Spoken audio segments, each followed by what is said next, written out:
ಪ್ರಶ್ನೆ ನೋಡ್ರಿ, ಬಿಡಿಸ್ರಿ. ನೀವು ಸರಿಯಾಗಿ ತಿಳ್ಕೊಂಡ್ರಿ ಅಂತಂದ್ರೆ ನಿಮಗೆಲ್ಲ ಗಣಿತಗಳು ಬರ್ತಾವ. ಈ ಉಳಿತಾಯದಾಗ ಮತ್ತು ಆದಾಯ ಉಳಿತಾಯದಾಗ ಮುಖ್ಯವಾಗಿ ಸಂಗತಿ ಎಷ್ಟು ಇರ್ತಾವ ಅನ್ನೋದು ತಿಳಿಸ್ತಾನು. ನಾ ಹೇಳ್ತಾನೆ, ಆಮೇಲೆ ನೀವು ಮಾಡಿ. ಹಾಂ ನೋಡ್ರಿ ಎಲ್ಲರೂ, ಇದು ಸೈನಿಕ್ ಸ್ಕೂಲ್ಕ ನಾವು ಅದಕ್ಕೆ ಡೆಫಿನೆಟ್ ಬೀಳ್ತದೆ. ಲಕ್ಷ ಕೊಟ್ಟು ನೋಡ್ರಿ. ಇಲ್ಲೇ ನೀವು ಅನುಪಾತಗಳನ್ನು ಹಚ್ಕೊಳ್ಳೋದು. ಇದರಾಗ ಮುಖ್ಯವಾಗಿ ಸಂಗತಿ ಆದಾಯದ ಅಂದರೆ ಉಳಿತಾಯ ಮತ್ತು ಖರ್ಚ, 3 ಸಂಗತಿಗಳು ಇರ್ತವೆ. ಆ 3 ಅನುಪಾತಗಳನ್ನು ನೀವು ತಗೊಂಡೇ ಬಿಡಬೇಕು. ಯಾಕೆ ನಾ ಹೇಳ್ತಾನಂದ್ರೆ ನಿಮಗೆ ಏನು ಕೇಳ್ತಾನೆ ಅದನ್ನು ಹಚ್ಚಲಿಕ್ಕೆ ಬರ್ತದೆ. ಅದು ಹೇಳಾಗ ನಾನು ತಿಳಿಸಿ ಹೇಳೋ ಟೈಮ್ನಾಗ ನೀವು ಲಕ್ಷ ಕೊಟ್ಟು ನೋಡ್ರಿ. ಈಗ 7 1 ಏನು ಇದೇನದ ಆದಾಯದ 7 ಆದಾಯ ಅಂತ ತಿಳ್ಕೊಂಡು ಉಳಿತಾಯ 1 ಅಂತ ತಿಳ್ಕೊಬೇಕು. 7ರಾಗ 1 ಕಳೆದ್ರೆ 6 ಏನು ಬರ್ತದೆ ಅದು ಖರ್ಚು ಅಂತ ತಿಳ್ಕೊಬೇಕು. ಉಳಿತಾಯ ಖರ್ಚ ಕೂಡಿಸಿದ್ರೆ ಆದಾಯ ಆಗ್ತದೆ. ಹಂಗೆ ಪರ್ಟಿಕ್ಯುಲರ್ ನೀವು ಲೆಕ್ಕ ನೀವು ಅನುಪಾತಗಳನ್ನು 3 ಹಚ್ಕೊಂಡೇ ಬಿಡ್ಬೇಕು. ನೀವು ಹೆಂಗೆ ನೋಡ್ರಿ, ನಾ ತೋರಿಸ್ತಾನೆ. ಇಲ್ಲಿ ಆದಾಯ ಬರೋಬ್ಬರಿ ಎಷ್ಟು?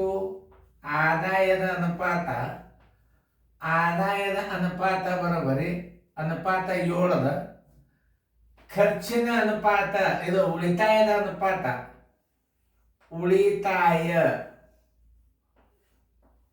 ಉಳಿತಾಯದ ಅನುಪಾತ 1 ಅದ ನೋಡಿ. ಆದಾಯದ್ದು 7 ಇತ್ತು, ಉಳಿತಾಯದ 1 ಇತ್ತಂದ್ರೆ ನೀವು ಖರ್ಚಿನ ಅನುಪಾತ ತಕೊಂಡೇ ಬಿಡ್ಬೇಕು ಯಾವಾಗಲ್ಲ. ಅದು ಹೆಂಗೆ ಲೆಕ್ಕ ಬರ್ತಾವ ಹೇಳಿಕ್ ಬರ್ದಲ್ಲ. ಖರ್ಚಿನ ಅನುಪಾತ ಬರೋಬ್ಬರಿ 7ರಾಗ 1 ಕಳೀರಿ 6. ಖರ್ಚು ಮತ್ತು ಉಳಿತಾಯ ಕೂಡಿಸಿದ್ರೆ ಆದಾಯಕ್ಕೆ ಸಮ ಆಗ್ತಿರ್ತದೆ ಯಾವಾಗಾದ್ರೂ.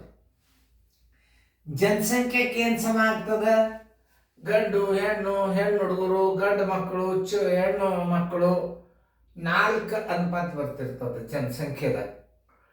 ಪುರುಷರದ್ದು ಬರ್ತದೆ, ಮಹಿಳೆಯರದ್ದು ಬರ್ತದೆ, ಆಮೇಲೆ ಚಿಕ್ಕ ಮಕ್ಕಳೊಳಗೆ ಸಣ್ಣ ಹೆಣ್ಣು ಹುಡುಗರದ್ದು ಬರ್ತದೆ, ಸಣ್ಣ ಗಂಡು ಹುಡುಗರದ್ದು ಬರ್ತದೆ. ಒಟ್ಟು ಜನಸಂಖ್ಯೆದಾಗ ನಿಮಗೆ ಬರೋದು 4 ಸಂಗತಿಗಳು ಅನುಪಾತಗಳು. ಪುರುಷರು, ಮಹಿಳೆಯರು, ಚಿಕ್ಕ ಮಕ್ಕಳಲ್ಲಿ ಗಂಡು ಮಕ್ಕಳು, ಹೆಣ್ಣು ಮಕ್ಕಳು 4 ಅನುಪಾತ ಬರ್ತಾವೆ. ಆದಾಯ ಸಂಬಳದಾಗ ಏನು ಬರ್ತದ? ಆದಾಯದೊಳಗೆ ಏನು ಬರ್ತದೆ? ಖರ್ಚ ಉಳಿತಾಯ 2 ಬರ್ತದೆ. ಖರ್ಚ ಉಳಿತಾಯ ಸಂಬಳ. ಖರ್ಚ ಉಳಿತಾಯ ಸಂಬಳ 3 ಸಂಗತಿಗಳು ಎದುರಾಗಿರ್ತಾವ? ಆದಾಯದಾಗಿರ್ತಾವ, ಸಂಬಳದಾಗಿರ್ತದ. ಇದನ್ನ ನೆನಪಿಟ್ಕೋಬೇಕು. ಈಗ ಒಂದು ನಾವು ಉದಾಹರಣೆಯಾಗಿ ಆದಾಯ 7 ಕೊಟ್ಟಾನ ಅಂತಂದ್ರೆ ಉಳಿತಾಯ ಎಷ್ಟು ಕೊಟ್ಟಾನ? 1 ಕೊಟ್ಟಾನ. ಖರ್ಚು ಎಷ್ಟು ಕೊಟ್ಟಾನ? 6 ನೀವು ತಕ್ಕೋಬೇಕಿದು. ಅಕಸ್ಮಾತ್ ಖರ್ಚು ಕೇಳಿದಂದ್ರೆ ಏನು ಮಾಡ್ತೀರಿ?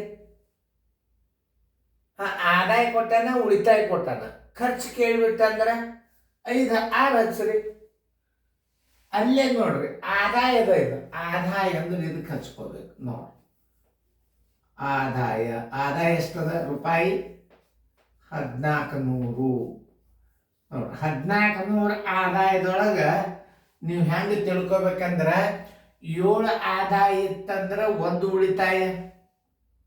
ಯಾಕಂದ್ರೆ ಇಲ್ಲಿ ಆದಾಯನೇ ಕೊಟ್ಬಿಟ್ಟಾರ ನೋಡಿ, ಮಾಸಗಳು ಕೊಟ್ಬಿಟ್ಟಾರ. ಇದಕ್ಕೆ ಸಜಾತಿ ಅಂತಾರೆ. ಸಜಾತಿ ಅಂದ್ರೆ ಏನ್ರಿ ಸರ್? ನೀವು ತಿಳ್ಕೊರಿ, ಅದನ್ನು ಹೇಳ್ತಾನೆ. ಸಜಾತಿ ಅಂದ್ರೆ ಏನು ಅದನ್ನು ನೀವು ತಿಳ್ಕೊಬೇಕು. ರೂಪಾಯಿ 1400 ಆದಾಯ ಕೊಟ್ಟಾನ. ಇದು ಈ 1400 ಅನುಪಾತ ಯಾವುದಪ್ಪ ಅಂದ್ರೆ 7. ಹಿಂಗೆ ಅರ್ಥ ಮಾಡ್ಕೋಬೇಕು. 1400 ಅನುಪಾತ 7. ಸರ್ ಸಜಾತಿ ಹೆಂಗಂದ್ರೆ ಏನು ಕೊಟ್ಟಾನ? ಆದಾಯದ ಅನುಪಾತ ಕೊಟ್ಟಾನ, ಉಳಿತಾಯದ ಅನುಪಾತ ಕೊಟ್ಟಾನ, ಉಳಿತಾಯನೇ ಕೇಳ್ಯಾನ, ಅದು ಸಜಾತಿ.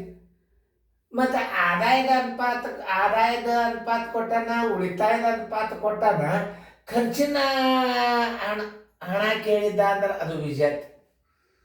ನೀವು ಕಂಡು ಹಿಡಿಬೇಕಾಗ್ತದೆ. ಅದು ನೀವು ಮೊದಲು ಒಂದ್ಸಲ ನೀವು ಅನುಪಾತಗಳನ್ನು ಸರಿಯಾಗಿ ತಿಳ್ಕೊಂಡು ಬಿಟ್ರಿ, ಮುಗದೆ ಹೋತ. ಈ 1400 ಅನುಪಾತ 7 ಆತು. ಯಾಕಂದ್ರೆ ಈ 7 ಮುಂದೆ ಹಚ್ಕೊಂಡ್ರಿ ಏನದ? ಇದು ಆದಾಯ ಅದ.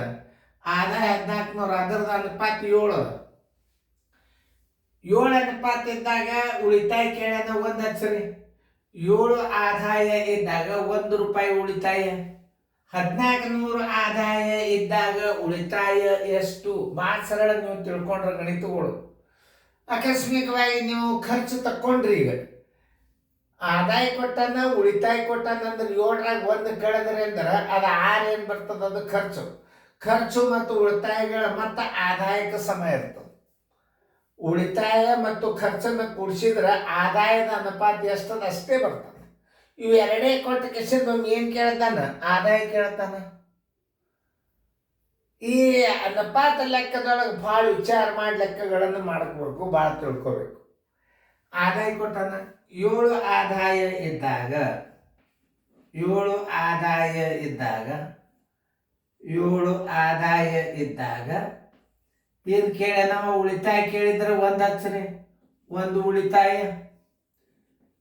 ಖರ್ಚು ಕೇಳಿದ್ರೆ ಏನು ಹಚ್ತೀರಿ? 5 6 ಹಚ್ಚ್ರಿ. 1400 ಆದಾಯ ಇದ್ದಾಗ ಉಳಿತಾಯ ಬರೋಬ್ಬರಿ ಎಷ್ಟು? 1400 ಗುಂಡ್ಲೆ 1 ಸರ್ವಾಸ ಬಾಗಿಲೆ 7 ಬರೋಬ್ಬರಿ ಚಿನ್ನ. 7 ಒಂದಲೆ 7 2 100ಲೆ 200 ಒಂದಲೆ 200. ಆನ್ಸರ್ ಉಳಿತಾಯ ಬರೋಬ್ಬರಿ 200. ಬರೋಬ್ಬರಿ 200 ಉಳಿತಾಯ.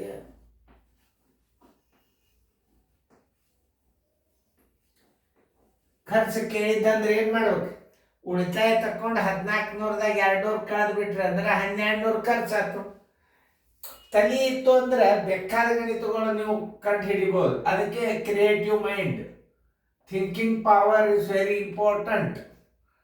7 ಆದಾಯ ಇದ್ದಾಗ 1 ಉಳಿತಾಯ, ಖರ್ಚು ಕೇಳಿದ್ದ ಅಂದ್ರೆ 6 ಹಚ್ಕೋರಿ. ಬರೀ ಉಳಿತಾಯ ಮತ್ತು ಖರ್ಚು ಕೊಡ್ತಿರ್ತಾನ, ಒಳಗೊಮ್ಮೆ ಆದಾಯ ಕೇಳ್ತಿರ್ತಾನ, ಬೇಕಾದ ಕೇಳೋಲ್ಲೇಕ. ಇಂಥ ಮಾದರಿಗಳನ್ನು ನೀವು ಲಕ್ಷ್ಯ ಕೊಟ್ಟು ಮಾಡಬೇಕು. ಉತ್ತರ ಬರೋಬ್ಬರಿ 200 ಉಳಿತಾಯ. ಚೆನ್ನಾಗಿ ತಿಳ್ಕೊಂಡು ಮುಂದಿನ ಗಣಿತ ಮಾಡಿ.